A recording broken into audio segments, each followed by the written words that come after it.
आर्मिफोरनि सैमा टिम सैमाखौ थिनो लांगासिनो आर्मिफोरनि सैमा टिमनि सैमा बुंग्रा गोजा आरो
अखा दामब्रानो जुब जुब हाबोदो दैबाना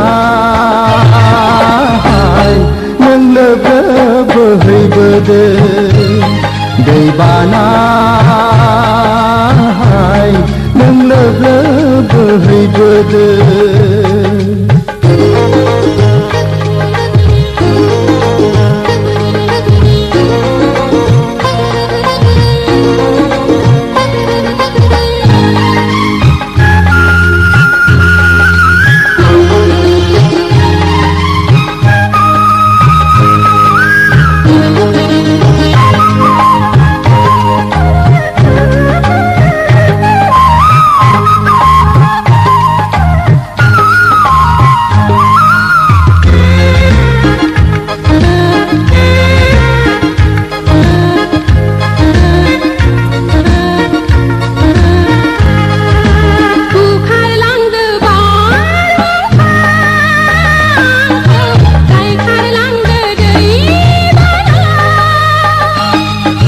बुखारलाङो नोंखौ न'आव रोजे थाबथानांगोन आंनि बिखाया हाजोनिख्रुइ जौसिन लैथोनिख्रुइ थौसिन बिखाया आंनि रोजेयाव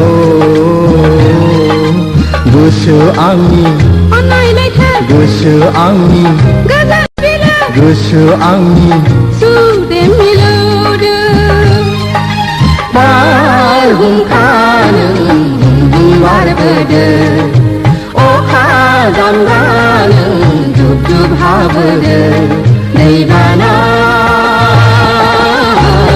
नों लोब लोब बोहैबोदो दैबाना नों लोब लोब बोहैबोदो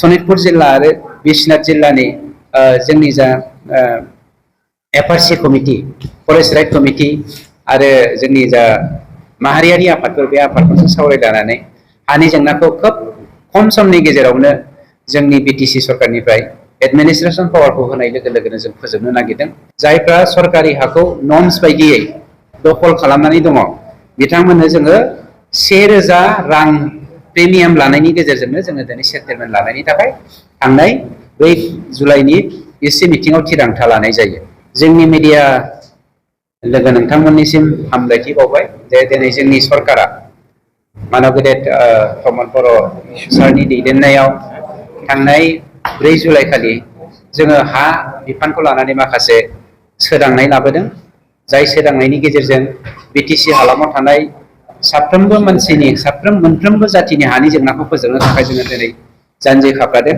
बेखौनो दिनै मिडियानि गेजेरजों जोंनि बिटिआर हालामाव थानाय साफ्रोमबो सुबुंनो जेखि जाति जेखि धोरोम जेखि जातिया माबा सुबुङानो जायाथों बिथांमोननो जों रानना होनायनि थाखाय नोंथांमोनखौ लिंहरनाय जादों। बे समाव नोंथांमोना फैनानै जोंखौ हेफाजाब खालामनो थाखाय हामबायनाय जासिबाय। गिबियाव आगोलनि सरकारनि दिनाव जोंनि जा हानि इसु सरकारि हायाव जेब्ला नोंथाङा न' लुगोन सरकारि हाखौ जेब्ला नोंथाङा गावनि होननानै लागोन बे सरकारि हाखौ नोंथाङा जुदि मियादि खालामनो थाङोब्ला आगोलनि सरकारनि नियम बायदियै 100% जनेल भेलुनि 100% रांखौ नोंथाङा प्रिमियाम हिसाबै सरकारनो होनांगोन।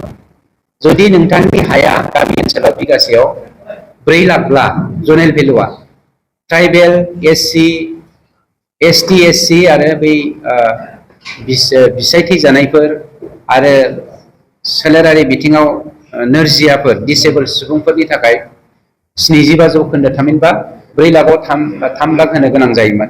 दिनै जोंनि सरकारा बेवहाय जात पात जेबो धोरोम नायालासेनो जायफ्रा सरकारि हाखौ नर्म्स बायदियै दखल खालामनानै दङ बिथांमोननो जोङो 1000 रां प्रिमियाम लानायनि गेजेरजोंनो जोङो दिनै सेटेलमेन्ट लानायनि थाखाय थांनाय 2 जुलाइनि एसि मिटिङाव थिरांथा लानाय जायो। आरो बिगासेनि बारा जुदि नोंथाङा हाखौ मियादि खालामनो नागिरदोंब्ला होमब्ला बिगाफ्रोमबो नोंथाङा 100 खरै आलादा होयोब्ला बिगासेयाव 1000 नाथाय गुबुन बिगाफोरनि थाखाय नोंथाङा 1100 थामहिनबा 1100 रां प्रिमियाम हिसाबै होनायनि थिरांथाखौ जोङो लादों। जाय थिरांथानि थाखाय थांनाय रोजा बोसोर जौ बोसोर जोंनि मानसिफ्रा हाखौ मियादि खालामनो हायाखैमोन। बे मियादि खालामनायनि लामाखौ जोङो गोरलैयैनो लाबोनानै होफैयो। गुबुन फारसे टाउन ओनसोलाव थानाय सिटियाव थानाय जेरै क'क्राझार टाउनाव थानाय जोंनि मानसिफोर जायफ्रा हा दङ नाथाय मियादि खालामनो हायाखै बे हाखौ जुदि नोंथाङा मियादि खालामनो थाङोब्ला जेरावहाय क'क्राझार टाउना मोनसे टाउन एबा सिटि बे टाउनखाय बेनि प्रिमियामखौ जों आलादा खालामदों। जोंनि सरकारा थांनाय 4 जुलाइ खालिनि जे एग्जिकिउटिभ काउन्सिलनि मिटिं बे एग्जिकिउटिभ काउन्सिलनि मिटिङाव थिरांथा लायो जे बिथाङा जेनेरेल मानसिब्ला जनेल भेलुनिफ्राय 15% होनांगौ। एसटि एससि उइड' थामहिनबा बिसायथि जानाय एबा सोलेर बिथिङाव नोरजिया दिसेबोल मानसिनि थाखाय 13.5 थामहिनबा 13.5% प्रिमियाम होनानै गावनि हाखौ मियादि खालामनो हायो। जायखौ जोङो जोंनि सरकारनि दिनाव खोब गोरलै खालामनो हादों। थामहिनबा 100% जोंनि मानसिफ्रा जे मियादि खालामना लायो जोंनि गावबा गावनि हाफोरखौ बे राहा लामाखौ दिनै जोंनि सरकारा होनाय जादों। 2 नाम्बाराव आं मोनसे बाथ्राखौ बुंथिना होनो नागिरदों जे जोंनि सरकारा मोनसे थिरांथा लाबावो जे थांनाय बिएसि सरकारनि दिनाव बिएसि गभर्नमेन्टनि दिनाव जोंनियाव गोबां मानसिया साख्रि लानाय दङमोन। बेनिनो 85 साया दिनैसिमबो बिटिआर सरकारनि बिटिसि बे समावबो बिटिआर गभर्नमेन्टनि दिनावबो साख्रि मावगासिनो दङ। बिथांमोना दिनै रिटायारमेन्ट जाहां जाजोबनानै दङ। हिउमेनिटी ग्राउन्डआव बिथांमोनखौ नोजोर बोनानै बिथांमोननो जोंनि सरकारा पस्ट रिटायारमेन्ट बेनिफिट हिसाबै one time settlement as pension हिसाबै जोङो दिनै थांनाय 4 जुलाइ खालि जोङो थिरांथा लानाय जादों। आरो बेनि गेजेरजों साफ्रोमबो जोंनि जा बिएसि समाव साख्रि मावनाय जोंनि सुबुंफोर दङ बिथांमोना रिटायार जायोब्ला गावनि रिटायारमेन्ट जा वान टाइम बेनिफिट बेखौ लानानै थांफानो हासिगोन। बेखौ जोंनि सरकारनि दिनाव थिरांथा लानाय जायो। 3 नाम्बाराव बर' मिडियानि गेजेरजों बेखौनो जों फोरमायथिनानै होनो नागिरदों जे गभर्नमेन्ट अफ आसामा थांनाय समाव आं एक्जेक्टलि डेटखौ बावगारबाय जा गेजेटेड नटिफिकेसन बहनदोंमोन जे बिश्वनाथ जिल्ला आरो सनितपुर जिल्लानि दा 41 भिलेज आउट अफ 60 41 खौ डिक्लेयार होबाय 19 खौ डिक्लेयार होबावनो गोनां दङ। बिनि फरेस्ट आरो लेन्ड एन्ड रेभिनिउ डिपार्टमेन्टनि जा हानि जेंनाफोर थाखाय एडमिनिस्ट्रेसननि जा पावार बे पावारखौ दिनै आसाम गभर्नमेन्टआ जोंनो बिटिआर गभर्नमेन्टनो हरबाय। नंखायनो बे बिश्वनाथ जिल्ला आरो सनितपुर जिल्लानि सिङाव थानाय जेसेबां मानि जोंनि फरेस्ट हानि जेंनाफोर आरो रेभिनिउ हानि जेंनाफोर बे बिटिसि सिङाव हाबनाय हानि जेंनाफोरखौ जों फोजोबनो थाखाय जोंनि आसाम जोंनि बिटिआर सरकारा मानब गेदा प्रमद बर' बिथांनि दैदेननायाव सनितपुर जिल्ला आरो बिश्वनाथ जिल्लानि जोंनि जा एफआरसि कमिटि फरेस्ट राइट कमिटि आरो जोंनि जा माहारियारि आफादफोर बे आफादफोरजों सावरायलायनानै हानि जेंनाखौ खोब खम समनि गेजेरावनो जोंनि बिटिसि सरकारनिफ्राय एडमिनिस्ट्रेसन पावारखौ होनाय लोगो लोगोनो जों फोजोबनो नागिरदों। बे खामानिखौ जों बावैसोनो मावफुंनो थाखाय हाबाफारि लाबाय। Thank you.